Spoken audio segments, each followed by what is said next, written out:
Welcome back to Cord Cutting Today, where we break down some of the biggest stories happening in the world of cord cutting, including today, Roku releasing a new, more powerful streaming player. We'll tell you what's happening there. YouTube TVs having some technical problems impacting some customers. We'll give you some quick fixes that may help you. And Redbox, Crackle, and other streaming services could be hitting the auction block very soon. These stories and a whole lot more coming up in a quick second. First, if you want to learn more about any of them, I'll put a link to the story we talk about in the show notes and in the first pinned comment, so you can read the story for yourself and come up with your own opinions. We'll love to hear from you. If you're new here, please consider hitting that subscribe button, hitting that thumbs up. Doing one or both lets YouTube know you enjoy what we do here, so YouTube recommends our videos to more people, helping us grow and hopefully helping you break free from the high cost of TV and still watch the shows you enjoy. All right, let's dive into it. Now, Cord Cutters News spotted an FCC filing this week. This came from Roku to the FCC to approve what appears to be a new streaming player. Now, many details were hidden behind a temporary wall.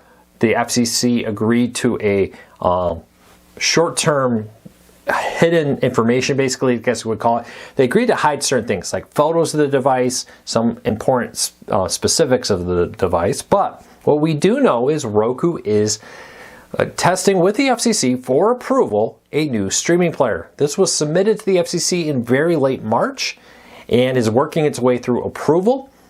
Hopefully, with this happening, it can be a matter of weeks or months until we get an announcement. Now, there's two main things from reading the descriptions of what I believe this is most likely a Roku streaming stick or a new Roku Express type dongle type player. Both of those are kind of getting old. The Roku Stick 4K was first released in the current version released in 2021, and the current version of the Roku Express was released in 2022.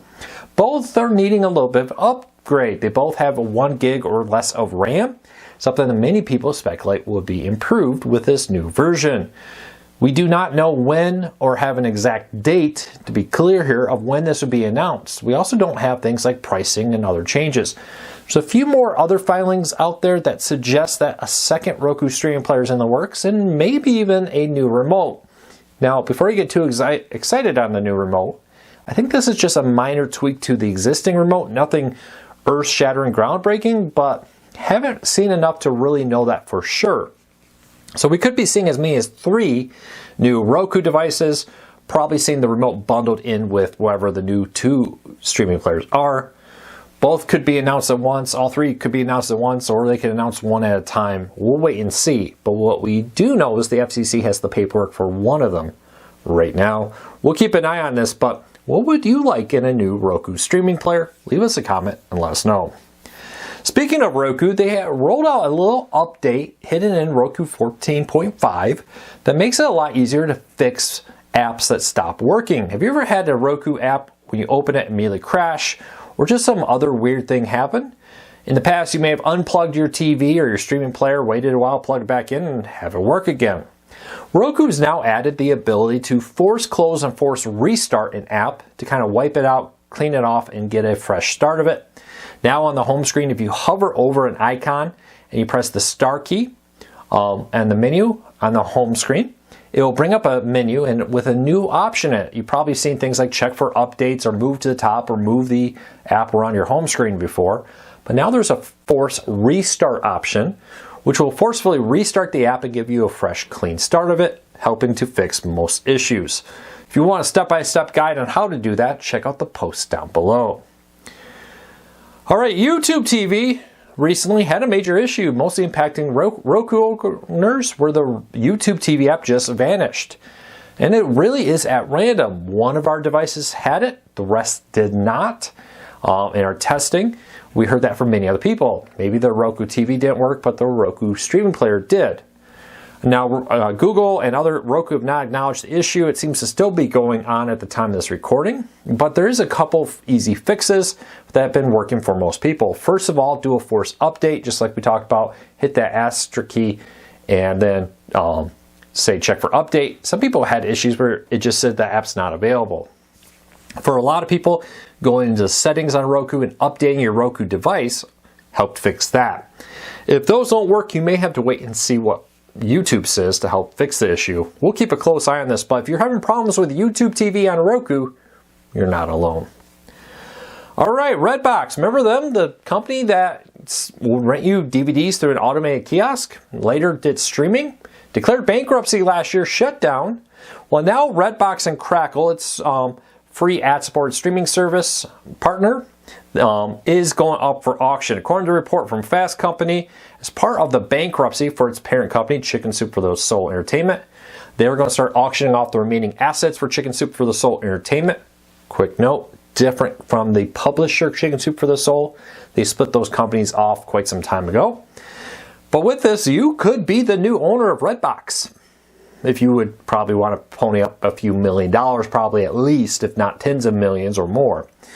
It'd be interesting to see who's interested in Redbox. It's got a name, but definitely not what it used to be. Is there a lot of need to go buy a name like Redbox? We'll see. Now, the kiosks are not included in this.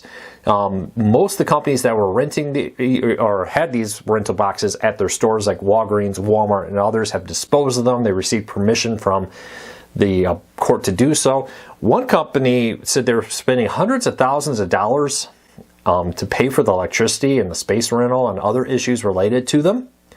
But so most of those are gone, not included. You're buying the name, maybe some of the streaming assets and more. We'll keep an eye on this, see who wins. But anybody here want to buy Redbox? Maybe we get a crowdfund source pool going here. We all chip in together. I don't know. Anybody interested? Just kidding. Leave me a comment. Would you buy it? All right, Dish is cracking down on piracy again. This time, though, going after a company that used the Sling TV name to promote its piracy device. Have you seen ads for a Sling TV box promising all kinds of channels for a really cheap price? Well, Dish is suing that site along with multiple other sites and IPTV providers to crack down on piracy.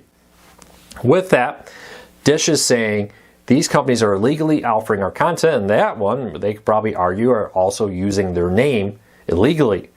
They're seeking over $25 million in potential damages, according to a story from Torrent Freak, that they say that they are cracking down on this. Dish has been one of the most aggressive companies in cracking down on piracy, and they don't show any signs of slowing down. We'll keep a close eye on this, but Dish cracking down on piracy, be careful. If it sounds too good to be true, it may. You know what to say. Hey, have you noticed Roku and Amazon devices are always seeming to be on sale recently? You're not alone. Recently, Roku and Amazon have had let's call it a price war going on. Over the last few months, the devices have almost non-stop been on sale. If they do go full price, it's not for long. Both companies seem to be trying to constantly match each other's sales to try to grow in the market. Streaming is becoming increasingly more about ads and subscriptions than they are about the hardware. Roku, for example, makes a majority of its money from ads and subscriptions versus hardware, which means they want those devices in as many people's homes as possible so they can continue to making money on ads and more. Because of that, we've seen a massive amount of sales recently. At the time of this recording, both Roku and Amazon are seeing sales. For example, the Roku Express 4K is on sale for $28.97, compared to the Fire TV Stick 4K, which is on sale for $29.99. A little bit more, but similar idea. Look for this to become a bigger trend. Increasingly, it's not about the stream player, it's about the subscriptions and the ads behind that. It's the old razor blade model, right? Sell you the handle and the set cheap and then make money on the razor blades over the years. Keep an eye over there, though I do suspect that some of these sales have to do with potential new players, especially for the Fire TV Stick 4K. I think that one's probably coming up on a renewal first before other Fire TV models, maybe the Cube also. I think a lot of this has to do with them trying to outdo their competitors to get cheaper pricing, to get more people to buy them versus their competitors. And lastly, today, the FCC announced its plans for its scheduled meeting in April. Two big things to watch for. Continued crackdown and ways to stop spam calls. Becoming a problem for cord cutters, as a lot of these are starting to target cord cutters impersonating companies like Netflix, Roku, and others on phones. Also, they are looking at ways to kind of cut red tape and speed up the rollout of satellite internet through things like Starlink, but not just through SpaceX, but from Amazon's and other companies who are launching new, faster, better internet service from space. The FCC wants to speed that up to bring more options to rural America and improve those services. When the meeting comes, we'll have full coverage over at cordcuttersnews.com, so check that out. Hey, that's it for today. Real quick though, huge thank you. We've had several big tips come in to help us find stuff recently. If you have a tip for Cord Cutters News, don't post it here. We do read the comments, but sometimes it's like the next day. And usually I'm the only one doing it. If you want to reach the entire Cord Cutters News team, go to cordcuttersnews.com, click on the Contact Us, and then send us an email right there with as much information as you possibly can to help us track it down. We would appreciate it. But that's it for today. Until next time, take care, be safe. I'll be back again real soon.